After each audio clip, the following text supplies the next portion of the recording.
How are you all doing? I hope so. Everybody is doing very much fine in their own career and sphere of life.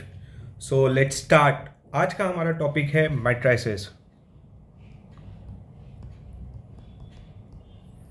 कितने लोग इस topic के बारे में जानते हैं? अधिकतर लोग इस टॉपिक के बारे में जानते हैं. उन्होंने पढ़ा है, उन्होंने समझा है इस टॉपिक को और बहुत अच्छे से याद भी किया है. नहीं, याद नहीं किया है, मेरे हिसाब से समझा है, बट उनको ये नहीं पता है कि उनके लाइफ में कि उन्होंने मैट्रिसेस को कहाँ पे डेवलप किया है. It is a quite important chapter in 12th CBSE. It is a quite important chapter in 12th CBSE Commerce. It is quite important that this chapter to be done, and it is quite simple. It is quite simple. It has topics which are small, which are literally small and easy to understand. And yes, it is considered to be the most important topic because it is always used in big data science.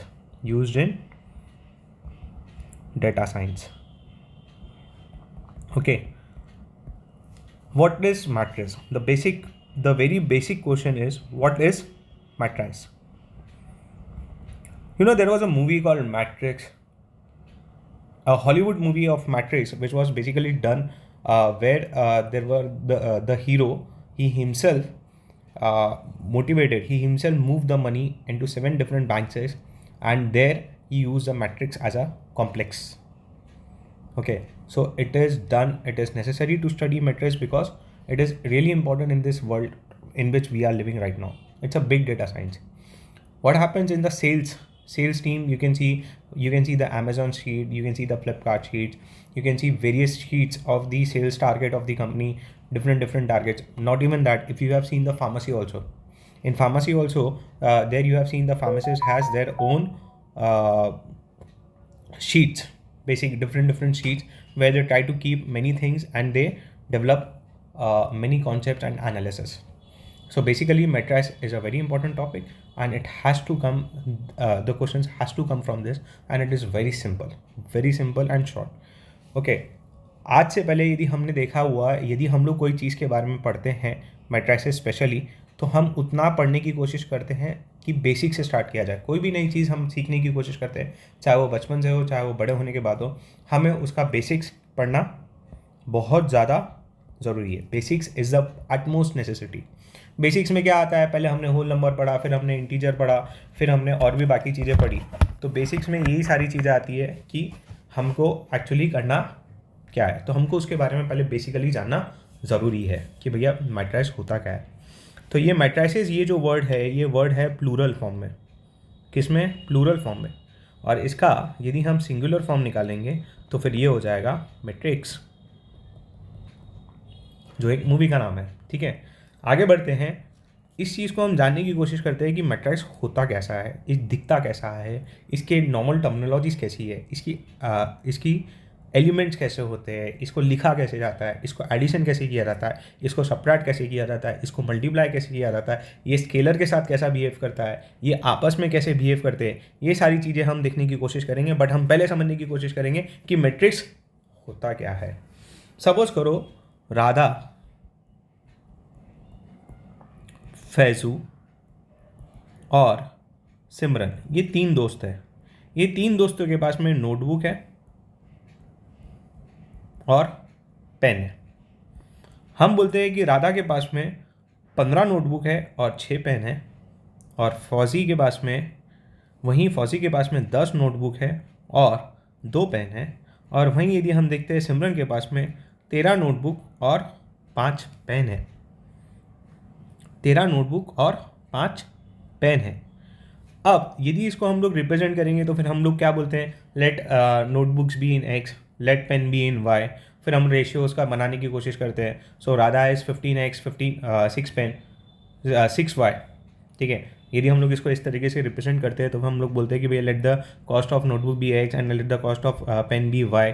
तो फिर हम उसको डालेंगे कि भैया राधा ने कितने की किताबें, पेन किताबें खरीदी, कितने की स्टेशनरी खरीदी. तो फिर हम लोग उसको क्या बोलते हैं? 15x और फिर 6y. हम लोग क्या लिखते थे? 15x प्लस 6y, ये नॉर्मल हमारा तरीका होता है सॉल्व करने का, लिखने का, ठीक है।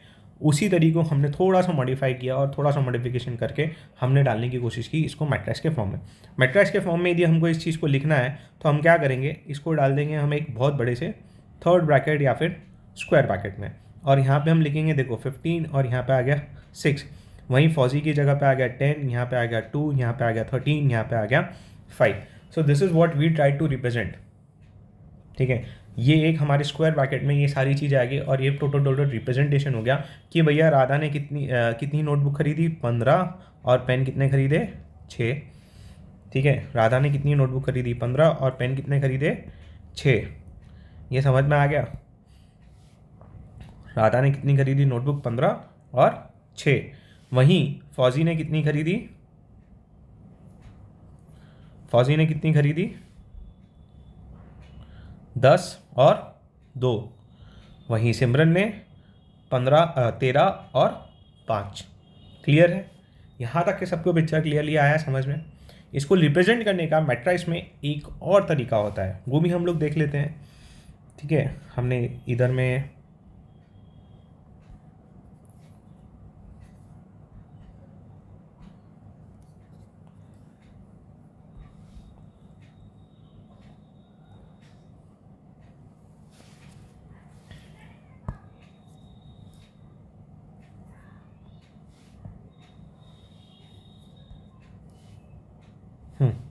तो हम लोग इसमें देखते हैं कि इसको एक और तरीका होता है लिखने का। यहाँ पे हम लिखेंगे 15, 10, 13, 6, 2, 2 और ये आ गया हमारा 5। तो जिस तरीके से आप एकदम क्लियरली देख सकते हो कि यहाँ पे जो चीज़ें आई वो थोड़ी सी हट के आई और अलग आई, करेक्ट है।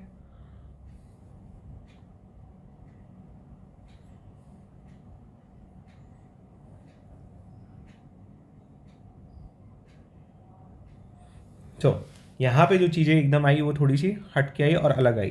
तो जैसा कि आप देख सकते हो यहाँ पे हमने क्या लिखने की कोशिश की है, यहाँ पे हमने लिखने की कोशिश की है कि भैया ये क्या है हमारे नोटबुक, और ये यहाँ पे हमारे क्या है पेन, ये है हमारे नोटबुक और ये है हमारे हेलो। इसको लिखने का एक और तरीका है, जैसा कि ये यहाँ पे लिखा हुआ है नोटबुक और पेन के तौर पे। कैसे, नोटबुक और पेन के तौर पे। तो आप देख सकते हो, ये देखिए ये नोटबुक है और ये हमारा पेन है। This is our notebook, this is our pen. You can clearly see that Radha bought 15 notebooks and 6 pen. So this would be Radha, this would be Fauzia, and this would be Simran. You can clearly have a look कि Radha bought 15 notebooks, correct, and 6 pen, right? Similarly, Fauzi bought 10 notebook and 2 pen. Similarly, Simran bought 13 notebook and 5 pen. This is a very simple concept. I hope everybody understood it clearly, right? So moving ahead, right, moving ahead. So this is our notebook, this is our pen, these are all the things. What is the representation or the order of writing all these things? Representation of books and order of writing all these things. Matrice is basically known by its order. Matrice is basically known by its order in which it is written. Suppose if we write this as to be, this is a 3 by 2 order matrix and this is a 2 by 3 order matrix. This is a 3 by 2 and 2 by 3 order matrix. Everybody getting it this? Let's write this on next page.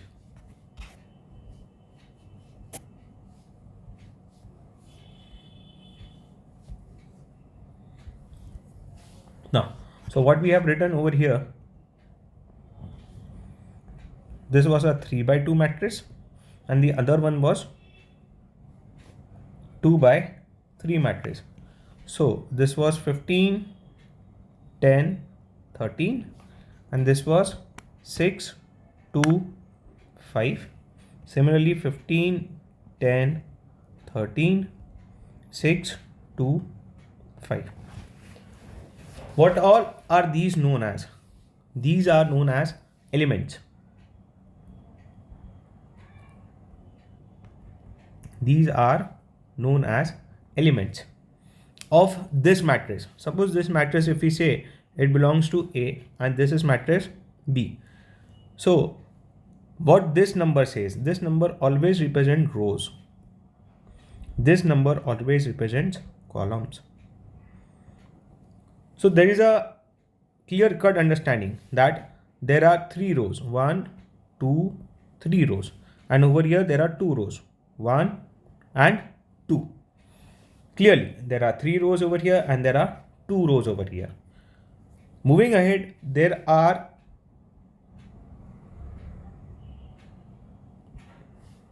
how many columns in A and columns in B? So you can clearly see there are 2 columns, 1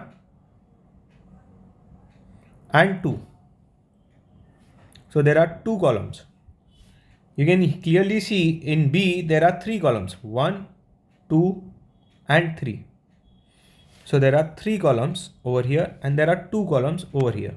So hence the column number is 2 and over here the column number is 3.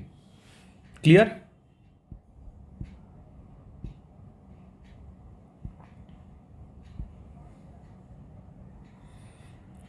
So the order of this matrix, order is normally written in M cross N or M by N. This is a concept and yes, you have questions in this also. इस पे भी questions पूछे जाते हैं हमको कि भैया order of matrix बताओ, वो भी 1 मार्क का क्वेश्चन आता है एंड एमसीक्यू के फॉर्म में आता है। सिर्फ ऑर्डर बताने के, ऑर्डर क्या बताना है कि भैया ये एम की वैल्यू क्या है और एन की वैल्यू क्या है, क्या बताना है, एम की वैल्यू क्या है और एन की वैल्यू क्या है, that's it. So order is M cross N और M by N. It is normally not set as, इसको नॉर्मली हम लोग कैसे नहीं बोलते हैं, एम मल्टीप्लाई बाय एन।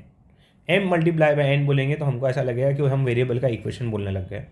इसके कारण वो मैट्रिक्स में हमको डिफाइन नहीं होता और हमको खुद को कन्फ्यूजन होता है।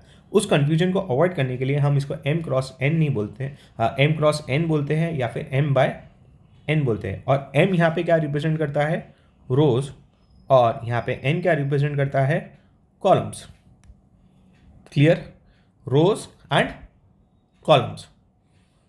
आगे बढ़ते हैं, इस चीज़ को और गहराई में समझने की कोशिश करते हैं, या फिर आपको ये कॉन्सेप्ट समझ में आया है कि नहीं आया। अब मैट्रिसेस के बहुत सारे एग्जाम्पल्स होते हैं कि भैया मैट्रिक्स में आ क्या क्या सकता है। तो लिखते हैं हम -2, 0, 3, 5, √6, √7, ये भी होता है एक मैट्रिक्स। एक और मैट्रिक्स का हम लोग एग्जाम्पल देखने की कोशिश करते हैं। 2 + I, 3.5, √3, लेट्स से 3 - 1, 5। एक और मैट्रिक्स देखने की कोशिश करते हैं कि भैया इसमें होता क्या है, 1 + x, x², cos x, sin x + 2। ठीक है, आप कॉमर्स के स्टूडेंट होते हुए sin x और cos x को देख के घबराइए नहीं, बहुत सिंपल चीज़ें होती हैं। वहीं आप देख सकते हो कि मैट्रिक्स में सारे कंपोनेंट्स आते हैं। इसमें एक हमारा इमेजिनरी नंबर भी आता है i, इसमें हमारे पॉइंट भी आते हैं, इसमें सर्ट्स भी आता है, इसमें हमारे एल्जेब्रिक इक्वेशंस भी आते हैं, इसमें हमारे ट्रिग्नोमेट्रिक इक्वेशंस भी आते हैं। ठीक है, यही खासियत होती है मैट्रिसेस की। मैट्रिसेस को सॉल्व करना उसके बाद धीरे धीरे धीरे धीरे धीरे ईजी होते जाता है। अब इसका ऑर्डर आप बताइए, इसका ऑर्डर क्या है, 3/2, इसका ऑर्डर क्या है, 3/2, इसका ऑर्डर क्या है, 2/2।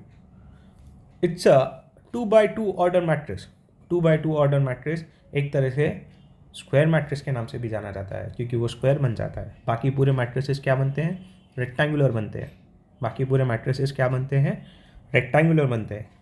मैट्रिक्स की इसलिए डेफिनेशन क्या होती है, the arrangement of data. Matrix की डेफिनेशन क्या होती है, arrangement of data in a rectangular manner.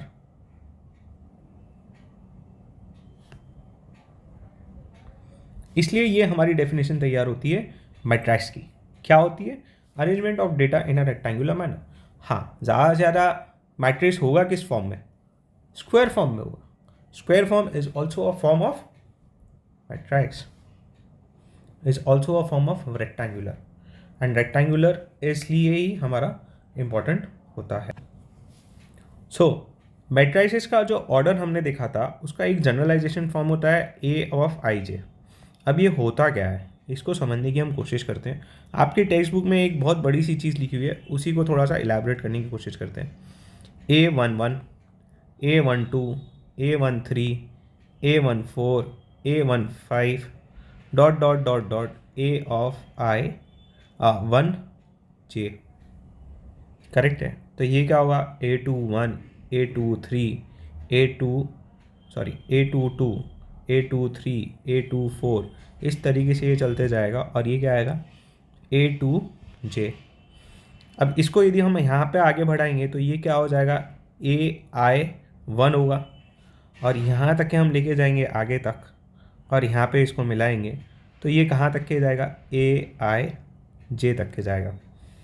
ठीक है, तो यदि हम AIJ की बात कर रहे हैं तो फिर यहाँ पे ये पूरा मैट्रिक्स इस तरीके से फिल होगा। ठीक है, तो ये आपका ऑर्डर बताने का एक तरीका होता है, या फिर एक एलिमेंट को पहचानने का एक तरीका होता है। यदि मैंने आपको बोला there is a matrix of M cross N, फिर द एलिमेंट, हम बोलते हैं कि element AMN where M is 1 and N is 2।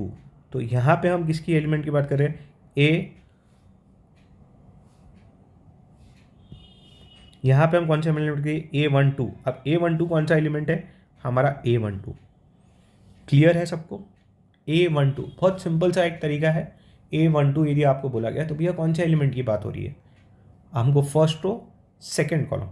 अब मेरे टाइम पे क्या, मेरे को अभी तक की भी एक कन्फ्यूजन होता है कि भैया रो को कैसे याद करना, कॉलम को कैसे याद करना। स्पेशली ये जैसे ऐसे मैट्रिसेस आ गए, या फिर आप एक बोलो कि भैया हाँ, यदि हम बोलते हैं C1221, अब ये कॉलम आ गया, अब ये स्क्वायर मैट्रिक्स आ गया। अब इसके अंदर कन्फ्यूजन होता है कि भैया ये तो हो गया 2 क्रॉस 2 का हो गया।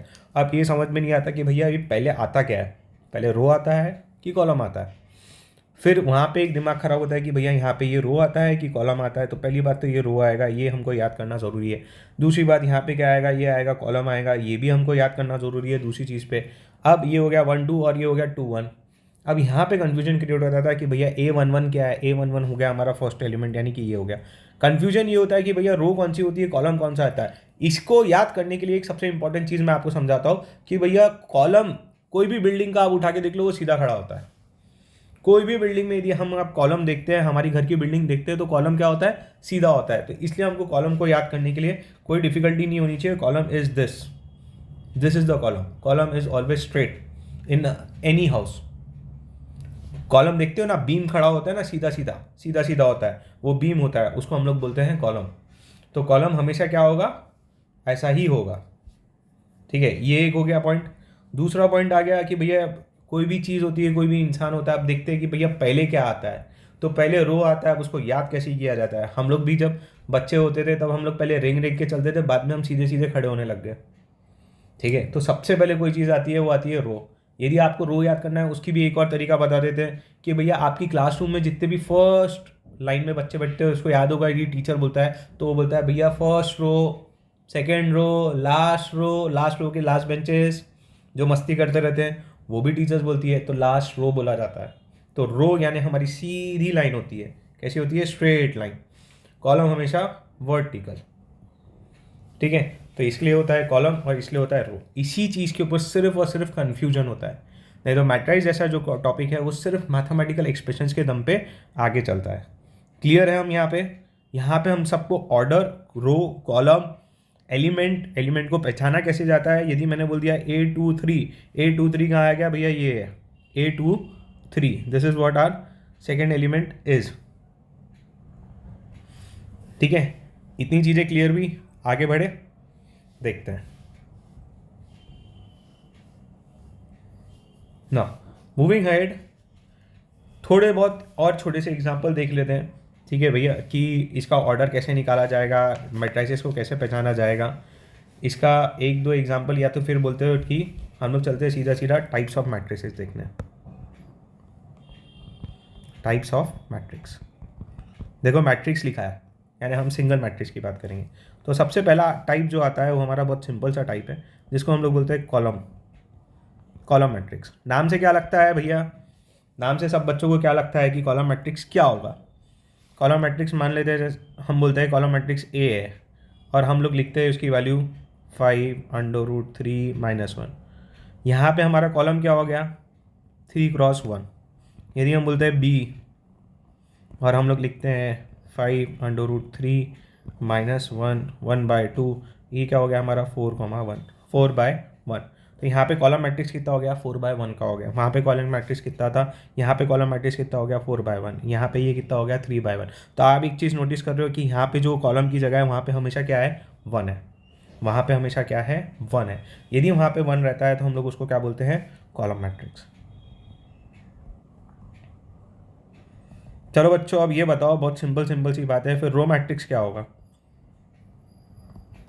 बहुत सिंपल सी बात है कि भैया कॉलम मैट्रिक्स में यदि कॉलम का ऑर्डर यदि 1 रहता है, यदि एक कॉलम रहता है तो उसको हम लोग क्या बोलते हैं, कॉलम मैट्रिक्स। तो वैसे रो मैट्रिक्स में क्या होगा, यदि एक रो रहेगी तो हम लोग उसको क्या बोलेंगे, रो मैट्रिक्स। ठीक है, तो रो मैट्रिक्स के लिए हम लोग पहले लिखते हैं 5√3 - 1। बी वाला भी देख लेते हैं, हम लोग देख लेते हैं 5√3 - 1 1/2। So again you can see this is 1/3 and this is 1/4. Here the row column is 1. Hence it is called as a row matrix. Row matrix क्या होता है, वापस से देखते हैं। रो मैट्रिक्स में आप देख सकते हो कि रो की वैल्यू क्या होती है, 1 होती है, इसलिए हम लोग उसको क्या बोलते हैं, रो मैट्रिक्स। सिमिलरली मैंने एक और मैट्रिक्स आपको पढ़ाया था जिसको हम लोग बोलते हैं स्क्वायर मैट्रिक्स। जस्ट थोड़ी देर पहले ही हमने बताया था कि स्क्वायर मैट्रिक्स नाम की एक चीज़ होती है। स्क्वायर मैट्रिक्स में क्या होगा, जो रेक्टेंगुलर शेप होता है, किसका, जो रेक्टेंगुलर शेप होता है हमारा, रेक्टेंगुलर शेप होता है इसका मैट्रिक्स का, वो हमको क्लियरली देखने को मिलता है एज अ स्क्वायर। स्क्वायर कब होता है, जब उसके 2/2 3/3 यानी कि उसके सारे साइड्स क्या है, सेम है, तब जाके वो हमारा होता है स्क्वायर मैट्रिक्स। स्क्वायर मैट्रिक्स की एक वैल्यू लिखते हैं हम 5 1 2 3 4। A is equal to this, B 1 2 3 4 5 6 7 8 9। ये भी हमारा स्क्वायर मैट्रिक्स है। इसका ऑर्डर क्या है, 2/2। इसका ऑर्डर क्या है, 3/3। इसका ऑर्डर 2/2 है, इसका इसका ऑर्डर 2/2 है, इसका ऑर्डर 3/3 है। ठीक है, तो इसलिए इसको हम लोग क्या बोलते हैं, स्क्वायर मैट्रिक्स, स्क्वायर। और इसको भी क्या बोलते हैं हम लोग, square. So this is a square matrix which we are talking about. Clear है, यहाँ तक के सबको समझ में आया। सिंपल सिंपल टॉपिक्स है, सिंपल सिंपल तरीके से आगे बढ़ाया जा रहा है। इसके बाद का हमारा फोर्थ टाइप का हमारा आता है, वो होता है हमारा डायगोनल मैट्रिक्स। क्या होता है हमारा diagonal matrix, quite simple to understand. सिर्फ वर्ड्स ही यहाँ पे हमको सब कुछ बता देते हैं कि भैया डायगोनल में होगा क्या। डायगोनल में ये होगा कि डायगोनल को छोड़ के बाकी सारी एलिमेंट्स क्या होंगे हमारे, 0। ठीक है, तो अब देखते हैं हम एक डायगोनल मैट्रिक्स का, जैसे 4 यहाँ पे लिख दिया गया। फिर देखते हैं हम बी, यहाँ पे हम देखते हैं -1 0 0 2, ये हो गया एक और डायगोनल मैट्रिक्स। और एक और देखते हैं हम आपके लिए 1 -1.1। फिर यहाँ पे आ गया 2, यहाँ पे आ गया 3 0 0 0 0 0। ये हमारे डायगोनल मैट्रिक्स है। डायगोनल मैट्रिक्स को लिखने का एक और अलग सा एक तरीका होता है, उसको भी देखते हैं, जहाँ पे elements a of ij is equal to 0, is equal to 0, where I is not equal to j। ठीक है, where I is not equal to j and a of ij is not equal to 0 where I is equals to j।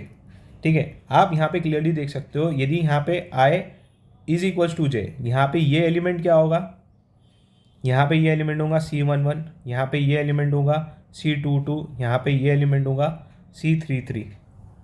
ठीक है,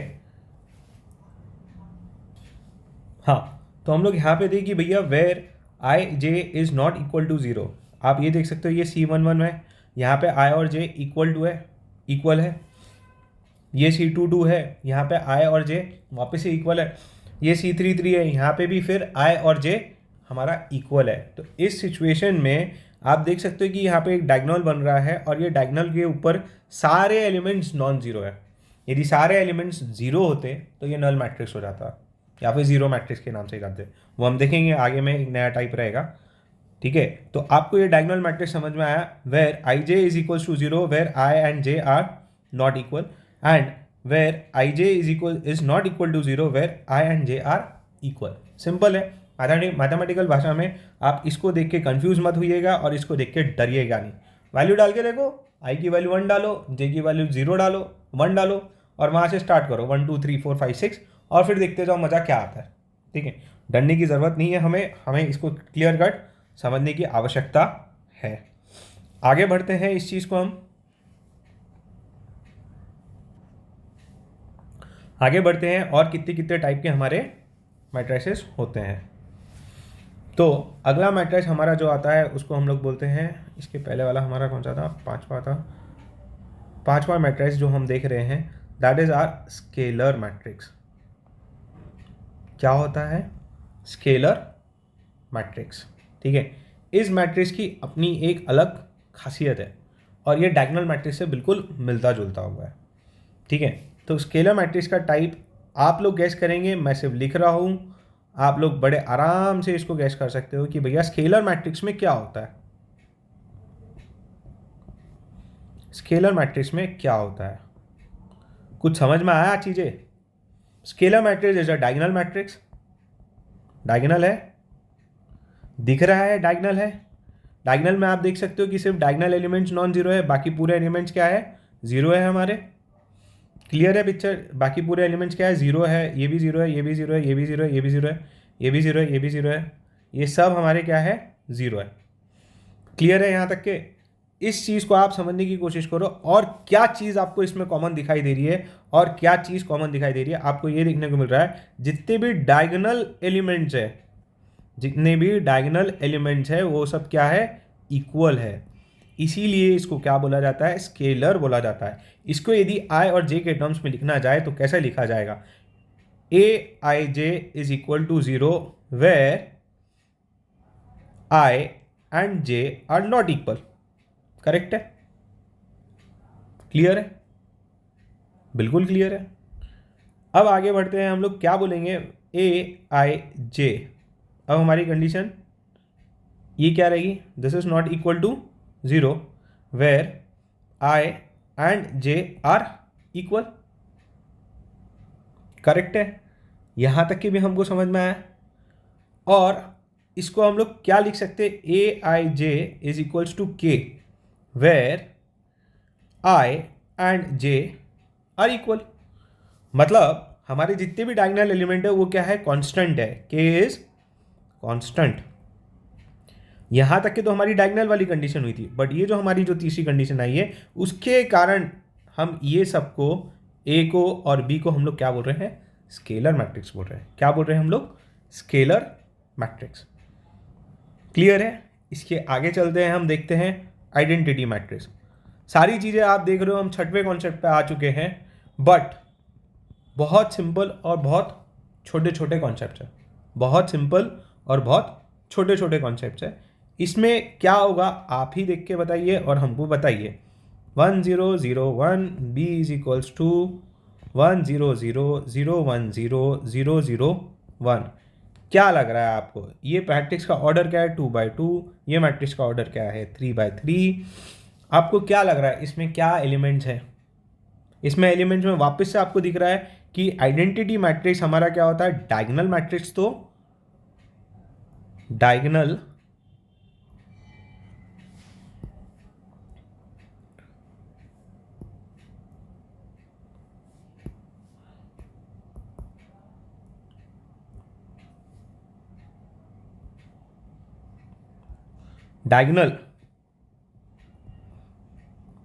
diagonal matrix तो होता है, यानी कि इसकी क्या कंडीशन आएंगी, पहली condition, A of i J is definitely zero where i is not equal to j, correct, where I and j are not equal to, वहां तो डेफिनेटली ये क्या होगा, जीरो हो जाएगा।